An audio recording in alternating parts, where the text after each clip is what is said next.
Wait, before you sign that contract, did you ask your web developer these questions?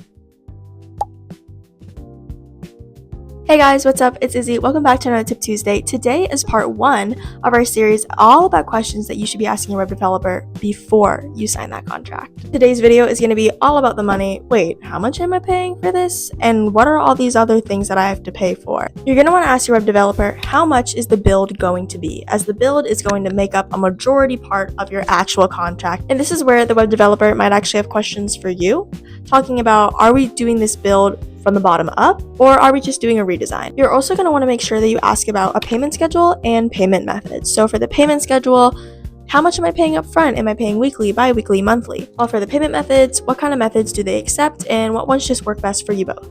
Make sure that you also understand maintenance fees and hosting fees. Any good web designer or web developer should already be doing maintenance pretty regularly on any of the sites that they work on. So before you meet with anyone, you should definitely be putting part of your budget already aside for maintenance fees. Hosting is a little bit different because not a lot of developers or designers have their own hosting company. What a lot of developers end up doing is they go through a hosting company like GoDaddy. This makes it a lot easier for developers since most of the time they just have all their websites on one hosting company. They're then charged by the hosting company monthly or yearly, and then they charge their clients a certain fee as well. So it does kind of seem like, oh, is this a middleman situation?